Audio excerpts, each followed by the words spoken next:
Proverbe 26. La Bible du semeur. Le sot. Être honoré convient aussi peu à un insensé que la neige en été ou la pluie pendant la moisson. Une malédiction injustifiée reste sans effet. Elle est comme le moineau qui s'enfuit ou l'hirondelle qui s'envole. Le fouet est fait pour le cheval, le mors pour l'âne et le bâton pour l'échine des insensés. Ne réponds pas à l'insensé selon sa sottise, de peur que tu finisses par lui ressembler. Réponds à l'insensé selon sa sottise, de peur qu'il se prenne pour un sage. Qui confie des messages à un sot se coupe les pieds et se prépare bien des déboires. Une maxime dans la bouche des insensés fait le même effet que les jambes inertes d'un estropié. Décerner des honneurs à un insensé, c'est attacher une pierre à une fronde. Une maxime dans la bouche des insensés est comme un rameau épineux brandillé par un homme ivre. Qui embauche un sot ou un vagabond est comme un archer qui blesse tout le monde. L'insensé retourne à ses sottises comme le chien à ce qu'il a vomi. J'ai vu un homme qui se croit sage. Il y a plus à espérer d'un insensé que de lui.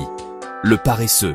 Le paresseux dit « Il y a un lion qui barre la route, un fauve qui parcourt les rues. » Comme la porte tourne sur ses gonds, le paresseux se tourne sur son lit. Le paresseux plonge sa main dans le plat, mais il est trop fatigué pour la ramener à sa bouche.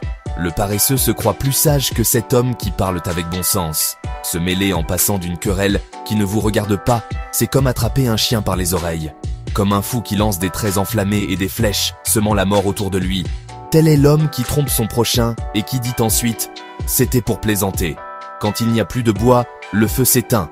Quand il n'y a plus de calomniateur, la querelle s'apaise. Les charbons donnent de la braise, le bois alimente le feu, et l'homme querelleur attise la querelle. Les médisances sont comme des friandises, elles descendent jusqu'au tréfonds de l'être. Comme un vernis sur de l'argile, des paroles chaleureuses peuvent cacher un cœur malveillant. Celui qui a de la haine peut donner le change par ses propos. Au fond de lui-même, il est rempli de duplicité. Qui creuse une fosse y tombera lui-même, et la pierre revient sur celui qui la roule. Celui qui raconte des mensonges est ce qu'il blesse, et avec des paroles flatteuses, on cause la ruine de quelqu'un.